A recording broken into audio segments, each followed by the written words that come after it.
Farg'onada Yandex'da yuk mashina, ya'ni gruzovoyniy tarifida 1 million topdim degan video olaman deb xayol qilayotgan edim ertalab. Hammasi puchga chiqdi. Do'stlar, hozir men podrobniy bu haqida aytib beraman sizlarga. Ismim Abdurahmon, Quvali bola kanalidasizlar. Do'stlar, bugun 25-noyabr.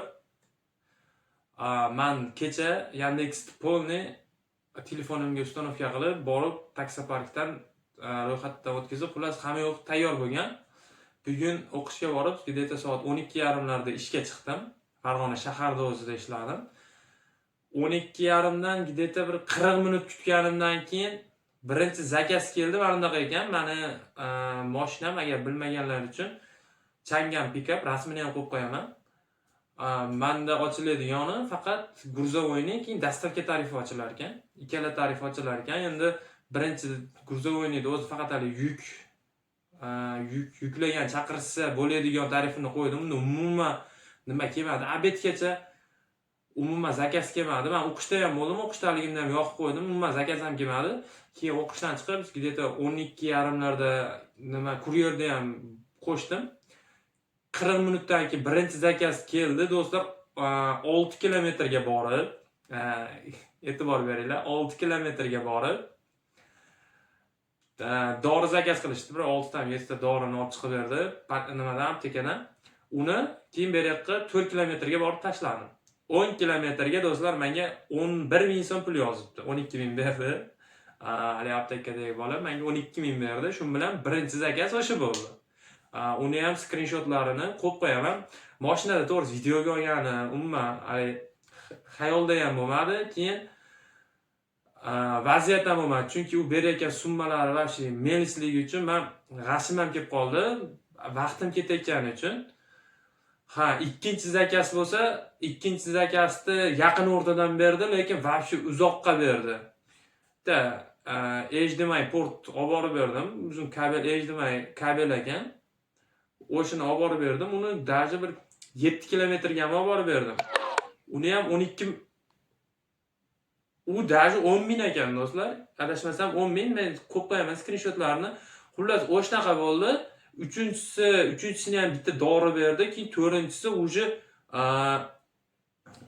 qanchaga 10 kilometrga yaqinga irg'itib yubordi. O'sha haqqa olib borib tashlab keldim hali narsani.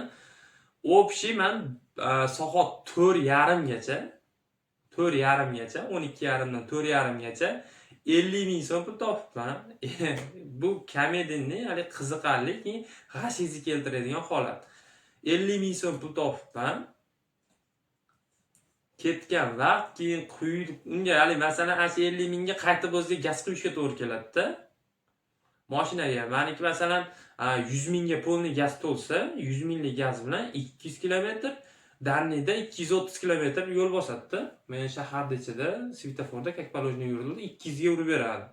200 kilometr yurib beradi. O'shim bilan где-то 50 kilometr yengil yurib qo'ydim do'stlar. Borib kelib 50 kilometr yengil yurib qo'ydim. 50 ming pul bo'ldi. U berayotgan haligi zakazni masofasi bilan berayotgan pul umuman bir-biriga to'g'ri kelmadi. Keyin yuk tarifiga masalan kimdir yuk zakaz qilsa u qimmat tushadi, lekin biz Farg'onada bilmayman, yuk tarifida umuman birov zakaz qilmayaptimi yoki bugungi o'shnaqa narsa to'g'ri kelib qoldimi? Yuk tarifida biz Farg'onada bir normal summa ishlash nerealniy deb o'ylayman men. Chunki bugun men o'zim ishlab bildim. YouTubedan videolarni oqtardim. Toshkentda bor ekan. Hozirgi emasda, YouTubedan ko'rdim. 2 yil oldin olingan bitta Damas'da olingan video bor ekan. Yuk tarifida ishlaydigan ekaniki. Farg'onada umuman yangi chiqayotgan, yangi hozir qanaqa vaziyat, Yandex'da umuman ularni ko'rsatgan yo'q, birov video ham chiqarmayapti. O'shuning uchun men buni qo'yib qo'yapman. Nimaga? Bilib qo'ysa odamlar, hali unchalik bizda Yandex'da yuk tarifi rivojlanmagan. Endi oddiy ekonom, start ularni bilmayman. Ular masalan hali pushti zonalar turibdi. Ularda odamlar chiqishyapti shekilli, lekin asosan yuk tarifiga hali nima yo'q. Dastavka bor, dastavka ham melich pulga uzoq masofaga borib berasiz. Undan ko'ra даже ishlamagan yaxshi.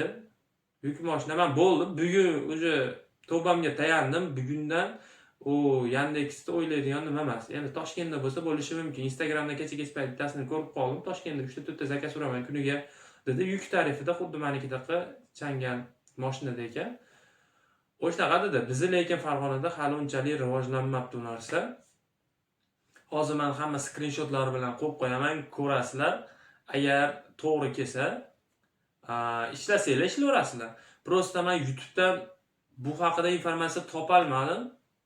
Telegramnilarga yozib ko'rdim, bir narx-navolar bilaylik, qancha topishyapti deb yozib ko'rdim, yo yozishni bilmadimmi? Umuman chiqmadi unaqaligi barcha shopirlar jamlangan gruppalar, kanallar, unaqa narsalar chiqmadi. Shu bilan ma'lum.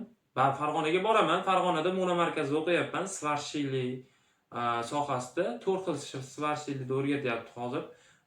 Etap-etap hozir oddiy svarka, undan keyin avtogen, undan keyin pol avtomat, keyin argonni o'rgatar ekan. Xudo xolasa hammasini sekin-sekin etap-etap boramiz do'stlar. O'zim mashinamda bordim, yo'l kirayotganim bo'ldi, boshqa nima bo'ldi, keyin o'shanaqa ish bo'ldi. Xullas shomga qaytib keldim uyga.